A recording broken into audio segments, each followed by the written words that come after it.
شمالی کوریا 34 قوانین جو آپ کو ہلا دیں گے۔ شمالی کوریا میں ایک بچہ پیدا ہوتے ہی معصوم ہونے کے باوجود غدار کہلا سکتا ہے۔ یہ ملک دنیا کے سب سے سخت اور عجیب و غریب قوانین رکھنے کے لیے بدنام ہے۔ کئی قوانین اتنے حیران کن ہیں کہ یقین کرنا مشکل ہو جاتا ہے۔ مثال کے طور پر یہاں الیکشن تو ہوتے ہیں لیکن ووٹ ڈالنے کا کوئی اختیار نہیں۔ صرف ایک ہی امیدوار ہوتا ہے اور ووٹ ڈالنا لازمی ہے۔ جو ووٹ نہ ڈالے وہ سیدھا جیل پہنچ سکتا ہے۔ ٹی وی پر صرف ایک سرکاری چینل دستیاب ہے اور کسی دوسرے چینل کو دیکھنے کی اجازت نہیں۔ حیرت انگیز بات یہ ہے کہ شمالی کوریا میں جرم کے بارے میں سوچنے پر بھی قید ہو سکتا ہے۔ تاریخی پس منظر 1945 تک کوریا 35 سال تک جاپانی قبضے میں رہا۔ دوسری جنگ عظیم کے بعد یہ ملک دو حصوں میں تقسیم ہوا، شمالی کوریا اور جنوبی کوریا۔ شمالی حصہ سوویت یونین کے زیر اثر جبکہ جنوبی حصہ امریکہ کے زیر اثر آ گیا۔ 1948 میں کم il سونگ کو شمالی کوریا کا سربراہ بنایا گیا اور Democratic People's Republic of Korea وجود میں آئی، مگر حقیقت یہ ہے کہ یہاں کبھی جمہوریت وجود میں نہ آ سکی۔ 1950 میں شمالی اور جنوبی کوریا کے درمیان جنگ چھڑ گئی جسے کوریائی جنگ کہا جاتا ہے۔ یہ جنگ تو 1973 میں ختم ہوئی لیکن امن معاہدہ کبھی نہ ہو سکا۔ اسی وجہ سے دونوں ممالک آج بھی تکنیکی طور پر حالت جنگ میں ہیں۔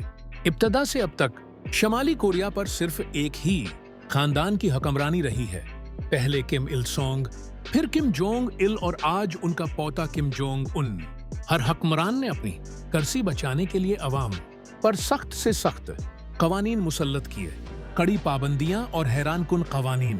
یہ تمام قوانین عوام کو خوف کے ذریعے قابو میں رکھنے اور انہیں جنوبی کوریا یا مغربی دنیا سے متاثر ہونے سے روکنے کے لیے بنائے گئے ہیں۔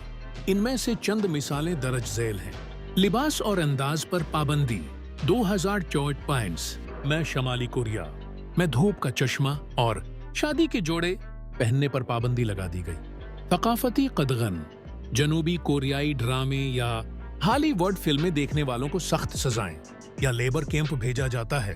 انٹرنیٹ پر قدغن عام عوام صرف انٹرنیٹ استعمال کر سکتے ہیں جو مکمل طور پر حکومت کے قابو میں ہے۔ بیرونی دنیا سے رابطے کی اجازت نہیں۔ مذہبی آزادی کی کمی، مذہب پر عمل کرنا غیر قانونی ہے۔ چرچ موجود تو ہیں لیکن صرف دنیا کو دکھانے کے لیے۔ حقیقت میں جو کوئی وہاں عبادت کرتا ہے وہ لیبر کیمپ پہنچا دیا جاتا ہے۔ خاندانی سزا، اگر کوئی حکومت کے خلاف بغاوت کرے تو صرف اسے نہیں بلکہ اس کے پورے خاندان کو سزا دی جاتی ہے، بعض اوقات 3 نسلوں تک۔ جبری خود احتسابی، ہر ہفتے عوام کو خود پر تنقید کرنی پڑتی ہے اور اپنی غلطیاں سب کے سامنے تسلیم کرنی ہوتی ہیں۔ محدود انتخابات، یہاں انتخابات وفاداری کا امتحان ہیں۔ صرف ایک امیدوار ہوتا ہے اور سب کو اسی کو ووٹ دینا پڑتا ہے۔